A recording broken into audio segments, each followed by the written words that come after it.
এক নদীর ধারে ছোট্ট গ্রামে থাকতো এক বুড়ি। নাম তার কুজো বুড়ি। একাই থাকতো সে তার ছোট্ট তাল পাতার কুড়ে ঘরে।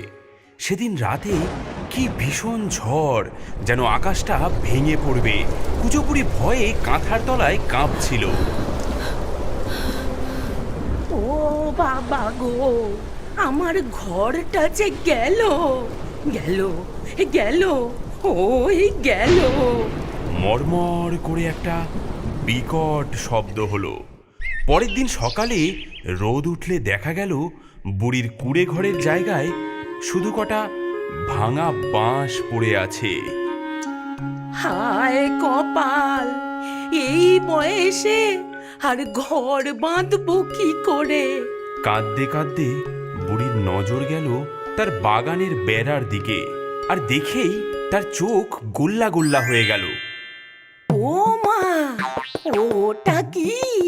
হ্যাঁ, এই আমার লাউ গাছটায়, বাপ রে, এ তো লাউ নয়, এ যে একটা আস্ত হাতির বাচ্চার মতো গোল গাল, চাঁদের মতো সাদা। বুড়ির মাথায় তক্ষুনি একটা বুদ্ধি খেলে গেল। সে তার ভাঙা ঘরের দাঁটা কুড়িয়ে আনলো। দাঁড়া, এই দাঁড়া বাছা, তোকেই আজ আমি নতুন ঘর বানাবো। এই বলে লাউয়ের গায়ে একটা চৌকো দরজা কাটলো। সারা দিন ধরে লাউয়ের ভেতরে সব নরম শাঁস, সব বিচিগুলো খুঁটে খুঁটে বের করলো। ভেতরটা যখন একদম সাফ, তখন দেখা গেল ওটা একটা আস্ত গোল ঘর। আরে, আহ, কি আরাম! এই না জল ঢোকে, না হাওয়া লাগে, এ হলো আমার লাউ কুটির। বুড়ি তার কাঁথা, বালিশ, জলের ঘটি, তেলের প্রদীপ আর শুকনো লঙ্কা কটা নিয়ে ওই লাউয়ের ঘরের ভেতরেই সেঁধিয়ে গেল। এদিকে রাত নামলো, কিন্তু বাইরে আবার ঝড় উঠল। বুড়ি তখন গভীর ঘুমে। হঠাৎ ঘরটা কেমন দুলে উঠল। তারপর খটাস করে একটা শব্দ হলো। লাউটা তার বোটা ছিঁড়ে গড়িয়ে পড়ল। ও মা, ও মা, ঘর নড়ে কেন? এ ভূমিকম্প নাকি? আরে আরে, এ যে বন বন করে ঘুরছে। ওরে বাবা রে, আমার ঘর যে ছুটছে। সেই যে লাউ গড়াতে শুরু করলো, আর থামে না। ঢালু জমি বেয়ে লাউ গড়িয়ে চলল, আর শব্দ হতে লাগলো লাউ খটাখট, লাউ খটাখট।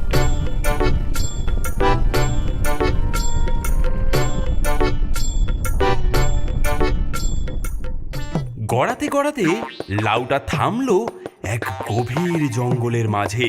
বুড়ি হাঁপাতে হাঁপাতে দরজার ফুটো দিয়ে উঁকি মারল, আর ঠিক তখনই এক শেয়াল পণ্ডিতের সাথে তার চোখাচোখি হলো। বাহ, সকাল সকাল এমন তাজা লাউ! আহা, ভেতরে কেমন বুড়ি মানুষের গন্ধ পাচ্ছি যে! আজ যে ভোজটা একেবারে জমে যাবে। আহা! শেয়ালটা লাউয়ের সামনে এসে পথ আগলে দাঁড়ালো। এই যে, ও লাউ, তোমার ভেতরে কে গো? কুজো বুড়ি ভাবলো একে ভয় দেখালে তবেই কাজ হবে। সে গলার স্বরটা খুব মোটা করে ভেতর থেকে গেয়ে উঠল। লাউ খটাখট, লাউ খটাখট, ভেতরে আছি আমি বাঘের জ্যাঠা। শেয়াল খাই, খাই হাতির মাথা। কাঁচা খাবি না ঝলসিয়ে খাবি? বল শেয়াল, কোন দিকে যাবি? শেয়াল তো বাঘের জ্যাঠা কথাটা শুনেই ভয়ে কাঁটা, কিন্তু সে ছিল বড্ড চালাক। হ্যাঁ, বাঘের জ্যাঠা? কই, গলাটা তো বুড়ি বুড়ি লাগছে। তুমি কি আমাকে বোকা বানাচ্ছ নাকি? জ্যাঠামশাই, একটু মুখটা দেখাও তো। কুজো বুড়ি বুঝলো এ শেয়াল সহজে ছাড়বে না। সে আরো গলা মোটা করে বলল, সকালে খেলাম একটা হাতি, দুপুরে খেলাম ভাল্লুক সাথী, তুই তো শেয়াল, পুঁটি মাছের মতো। তোকে খেয়ে আমার পেট ভরবে কত? হ্যাঁ, হ্যাঁ বাপরে, এ তো রাক্ষস, জ্যাঠা নয়, এ যে সাক্ষাৎ রাক্ষস। আগে আগে ভুল হয়ে গেছে, আমি চললাম। শেয়াল লেজ গুটিয়ে যেই না পালিয়েছে, বুড়ি হাঁপ ছেড়েছে। অমনি লাউটা আবার গড়াতে শুরু করলো। লাউ খটাখট, লাউ খটাখট। কিছু দূর গিয়েই লাউটা আবার থামলো।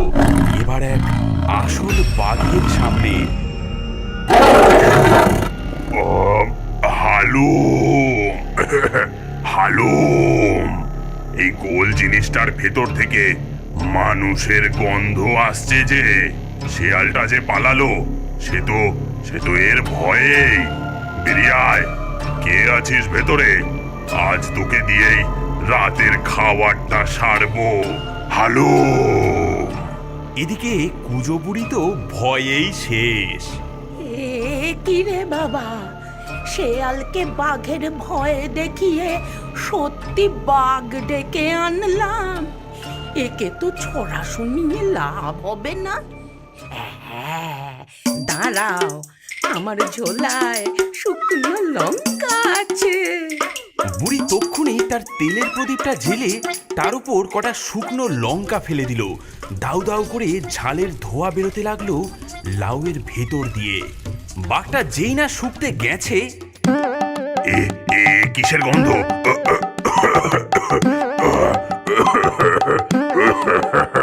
বাঘের সে কি হাঁচি আর কাশি, চোখে জল এসে গেল। বুড়ি এই সুযোগে আবার ছড়া কাটলো। আমি লঙ্কা বনের ভূত, নাকে ঢুকলে হবি কুপকাত। বাঘ হ বা যাই হ, এক্ষুনি তুই ভাগ হ। হ্যাঁ, ওরে বাপরে, এ কেমন জ্যান্ত লাউ! ভেতর থেকে আগুন ভূত বেরোচ্ছে যে। ওরে মরে গেলাম রে, পালাও। বাঘ হাসতে হাসতে দৌড়ে পালালো। এদিকে লাউ আবার লাউ খটাখট করতে করতে গড়াতে লাগলো। এবার লাউটা গড়াতে গড়াতে একটা গুহার মুখে এসে ধরাম করে থেমে গেল। রে, বাইরে কিসের শব্দ? সর্দার, দেখুন না, কি মস্ত বড় একটা গোল সিন্ধুক গড়িয়ে এসেছে। সিন্ধু, ঠিক বলেছিস, এ নিশ্চয়ই রাজার গুপ্তধন। চল ভাগি। কুজো বুড়ি তো এসব শুনে ভয়েই শেষ। সে ভাবলো, এরা তো শেয়াল বা বাঘের মতো নয়, এরা যে ঘর ভেঙে ফেলবে। ডাকাতরা যেই না লাউয়ের গায়ে শাবল ঠেকিয়েছে, বুড়ি ভেতর থেকে তার ঘটি দিয়ে লাউয়ের দেওয়ালে জোরে জোরে পেটাতে লাগলো। শব্দ হতে লাগলো ঘটাং ঘটাং করে, আর চিৎকার করে বুড়ি আবারও ছড়া কাটলো। ঘটাং ঘটাং বাজে বাটি, ভেতরে আছে জিন খাটি। সোনা ভেবে ছুবি জবে, পাথর হয়ে যাবি তবে। ওরে বাবা রে, সর্দার, জ্যান্ত ভূত, এ যে কথাও বলে। ওরে বাবা, এ তো জ্যান্ত সিন্ধুক। ওরে পালা রে। ডাকাতের দল অস্ত্র ফেলে দৌড়ে পালালো। বুড়ি হাঁপ ছেড়ে বাঁচলো, কিন্তু ঝড়ের এক ধাক্কায় লাউটা গুহা থেকে বেরিয়ে আবারও গড়াতে শুরু করলো। লাউ খটাখট। এবার সে থামলো এক তেপান্তরের মাঠে। বুড়ির খুব খিদে পেয়েছিল। সে তার ছোট্ট পুটুলি থেকে দুটো বাসি রুটি বের করেছে। এমন সময় কানে এলো কিচিরমিচির শব্দ। সে দেখলো শখানেক চড়ুই পাখি।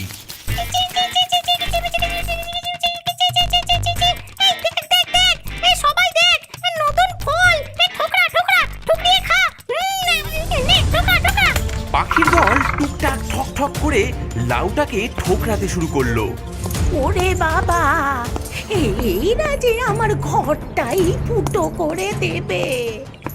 বুড়ি দরজার ফুটো দিয়ে মুখ বের করে পাখিদেরকে বলল, ওরে পাখি কিচির মিচির, এটা নয় রে মিষ্টি পনির, ঠোকর দিলেই ভাঙবে ঠোঁট, নইলে পাবি এই মাথায় চোট।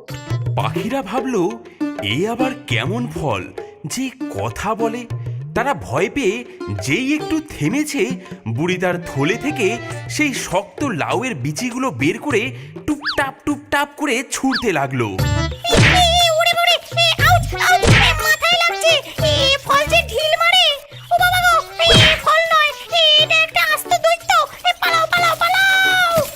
বীজের ঘা খেয়ে সব পাখি ভয়ে উড়ে পালালো। বুড়ির কথা শেষ হতে না হতেই ধপাস করে একটা বিকট শব্দ হলো। লাউটা এক বিশাল নদীতে গিয়ে পড়ে গেল। ও ও ও মা গো, এবার কি জলেই ডুবলাম নাকি? আরে না তো, এ যে দিব্যি নৌকোর মতো ভাসছে।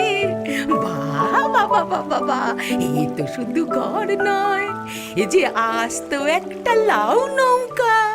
বুড়ি নদীর স্রোতে ভাসতে ভাসতে ভাবলো, এই যাক, আর গড়াবে না।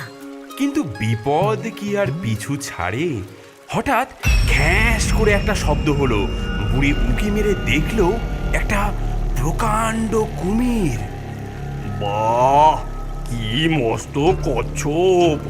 আজ তো বেশ ভোজটা ভালোই হবে। কুমিরটা তার মাথা দিয়ে লাউটাকে মারলো এক ধাক্কা, ধরা। বুড়ি ভাবলো, এটাকেও বোকা বানাতে হবে। ওরে কুমির, থাম দেখি ভাই, আমায় খেয়ে যে সুখ নাই।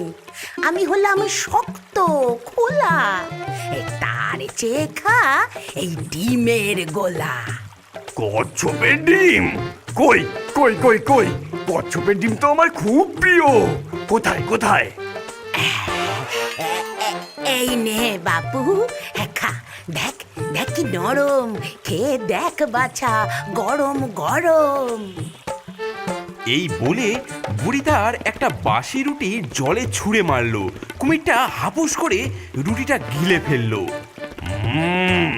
বাহ বাহ বাবা বাবা বাহ, কি নরম, কি মিষ্টি! এই ডিম তো আগে খাইনি। দে দে দে দে, তোর সব ডিম দে, তোকে আজ ছাড় দিচ্ছি। শুধু শুধু ডিমগুলো আমাকে দে।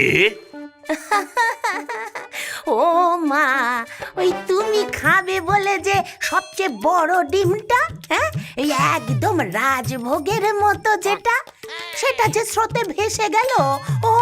ওই দেখো, ওই দেখো যাচ্ছে।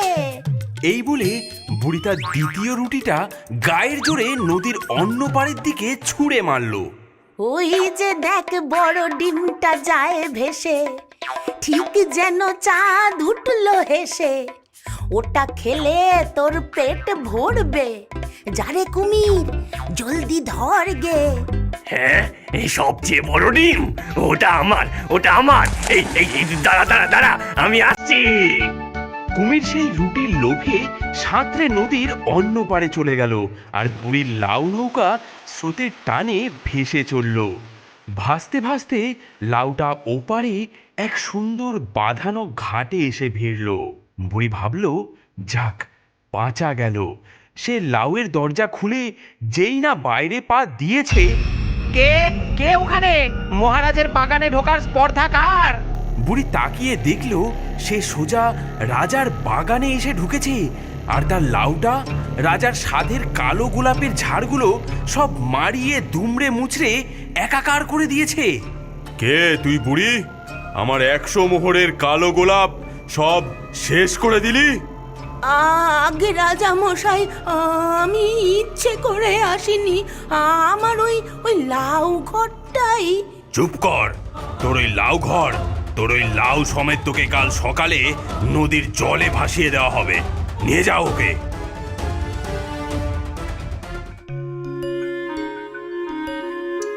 কি বুড়ি, মরার আগে শেষ কিছু বলার আছে? কুজো বুড়ি দেখলো কেঁদে কেটে লাভ নেই, তার চোখে পড়ল রাজার পাশে দাঁড়ানো রোগা ফ্যাকাশে রাজকুমারীর দিকে।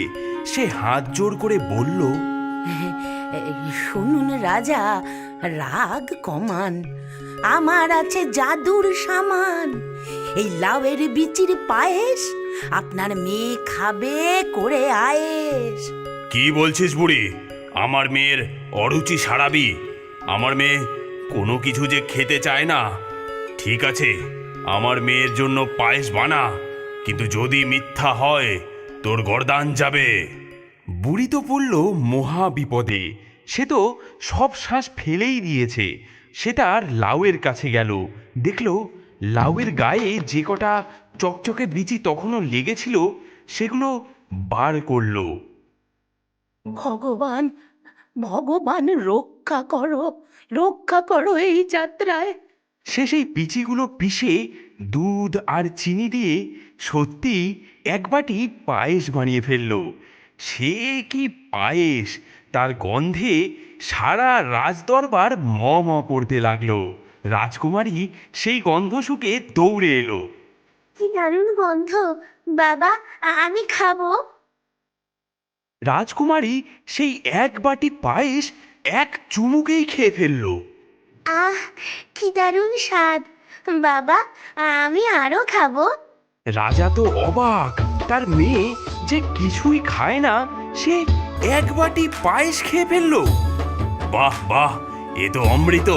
বুড়ি, তুই তো সামান্য লোক নস, তুই তো জাদুকর।